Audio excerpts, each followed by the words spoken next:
Hey ghouls and gals, welcome back to my channel. My name is Taylor and today's video is going to be my March wrap-up. I have started dividing my wrap-ups into mid-month and end-of-month wrap-ups, so while I did read a total of like 7 3/4 books this month, I did talk about several of them in my mid-month wrap-up, so I will leave that linked down below. Today we're just going to be talking about 4 of those books that I read in March, but if you are interested in hearing my thoughts on Word Slut by Amanda Montell, A Dark and Hollow Star by Ashley Shuttleworth, The Project by Courtney Summers, or The Last Apothecary by Sarah Penner, that will be in the video linked down below. For my mid-month wrap-up, we're talking about some other books today. So let's just go ahead and get into it. I did have one book that I'm currently reading still at the moment. I am about 70% of the way through it, so I will be talking about this in my wrap-up for March, just because April, start new books, talking about new books. So I will just briefly mention that title along with these, but I am going to count that in my March wrap-up. So in terms of numbers, I read 8 books, we'll say, and 7 of those were fiction, 1 was nonfiction. This is very consistent for me. I normally try and read 1 nonfiction a month. I don't normally read more than that. And then the amount of pages read was 2,709. So all in all, a pretty good reading month. So the first book that I'm going to talk about is the one that I am still currently reading. So just keep in mind, my thoughts are very much about like the first 65 to 70% of this book. I haven't finished it, and this is the type of book where the ending could definitely impact my final thoughts about this. I'll mention it in a vlog when I do finally finish it, but that would be The Burning Girls by C.J. Tudor. This is a horror mystery novel about a vicar and her daughter. They move because of some controversy surrounding their family to a secluded countryside village where our main character Jack has to take over the church there and become the new vicar for this small town parish. She is hoping for a new, quieter, fresh start for her and her daughter, but almost instantaneously when they move to this new village, creepy things start happening. It turns out that this town has a penchant for girls going missing. There are a lot of different missing persons cases and mysterious vanishings, stuff like that have been happening throughout the town's history. And these 2 outsiders, Jack and her daughter, have kind of moved in at the very middle of it because they're inhabiting the church where a lot of these events have taken place. Again, I haven't finished this one. I will say I am a little bit nervous based on maybe some things that might be handled in terms of them being shock ending twists. I am enjoying my time. It is a very interesting story. I'm listening to the audiobook. The audiobook is a good production.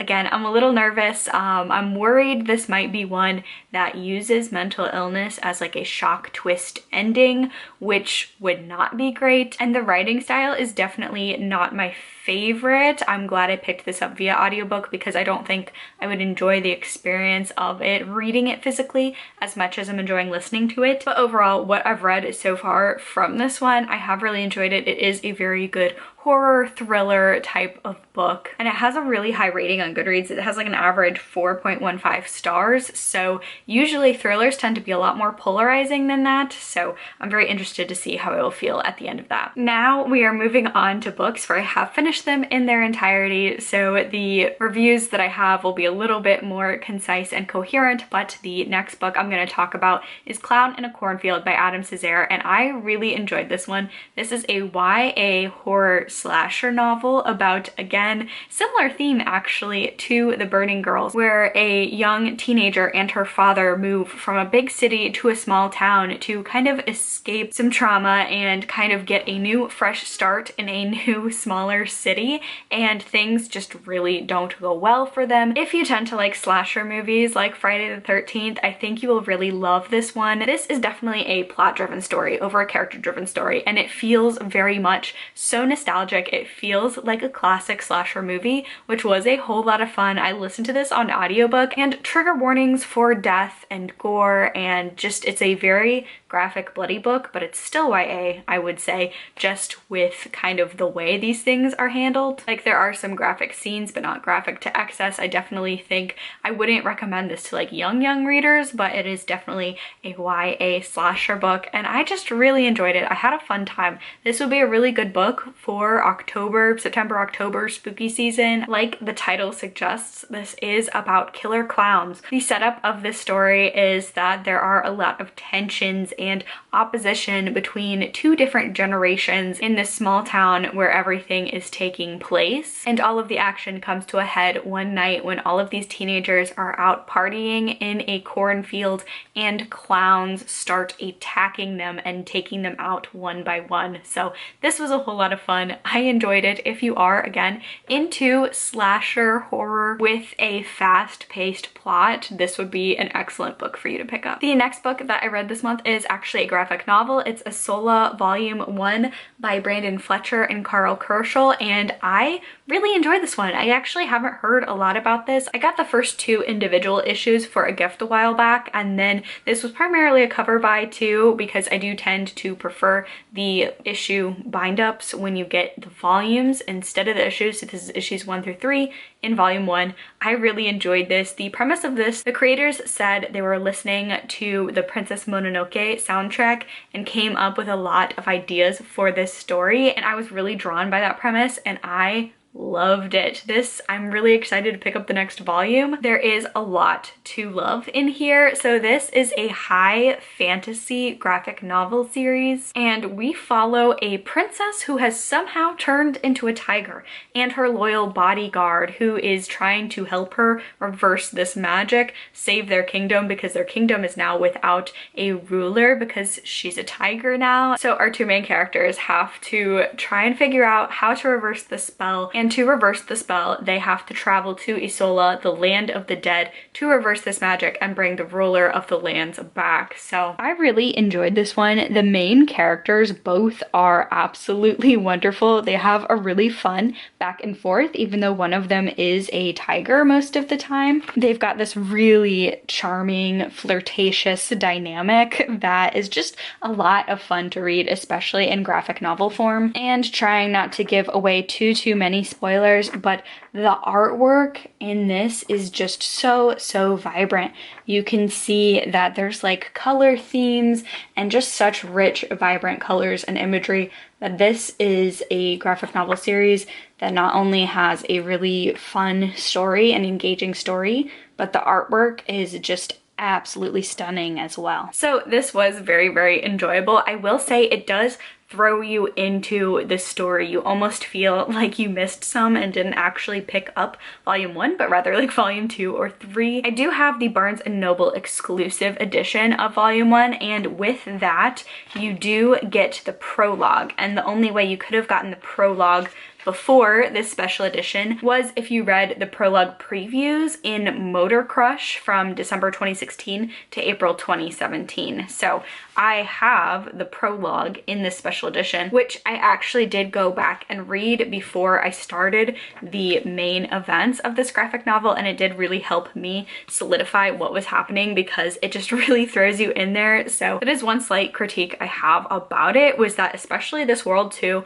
I find in a lot of high fantasy epic graphic novel series that sometimes it is harder to world build and you kind of feel lost in the beginning of a high fantasy graphic novel series, but I did just really enjoy this one. I'm excited to pick up the second volume. And then the last book that I have to talk about with you all today is going to be The Song Rising by Samantha Shannon. This is the third book in the Bone Season series, and I, like the first two volumes in this series, highly enjoyed this one. I can already tell this is going to be one of my new favorite series. I'm very excited to pick up the fourth and like final, not final, but it's the last book that has been published. It's a 7-book series. I'm excited to pick that one up next month. Being the third book in a series, I can't give too much away about the events that take place in this, but I will say books 1 and 2 really built up the world, introduced you to characters and the lore and the world building, and this one really kickstarted the plot, and you could really start to see where the world is going to go from here, where the plot is going to go from here. So I really enjoyed what this book did in terms of taking a smaller, not smaller scale, but it was definitely a more contained to England pretty much story and opening up to a more global level, which is always really cool to see stories expand like that. The Bone Season series is a series that follows Paige Mahoney, who is a dreamwalker, a clairvoyant, who exists in a futuristic world where clairvoyance is actually illegal. It is illegal to be clairvoyant, and Paige has been living most of her life on the outskirts of society, just trying to scrape by. In the first book, The Bone Season, she does get captured by the Republic of Sion, which is now pretty much what England is calling themselves in this futuristic world. And she gets captured by them in what she assumes is going to be her quick and speedy death. However, she is taken to a place that she did not know existed, and the world of this book really opens up from there. So third book in a series. Honestly, they do keep getting better and better in every installation, as well as the first book does kind of read on the older side of YA. This is an adult series, but the tone of the books keep getting older and more mature, I feel like, with every installation. So I'm really enjoying growing up with our protagonist, Paige Mahoney, and I just really am enjoying this series. I can't say enough good things about it. It is such a fun blend of, it almost has like an urban fantasy feel, but also a dystopian sort of sci-fi feel as well. Can't get enough of this. I'm very excited to catch up with the series and finish out the books that have been published as of yet. So yeah, but that is going to be the end of my wrap up. Again, if you want to see my mid-month wrap up, talk about some more books with me, I will leave that linked down below for you. If you liked this video, be sure to give it a thumbs up, leave a comment down below, subscribe for more content from me. Stay safe, stay spooky, and I'll see y'all in the next one. Bye!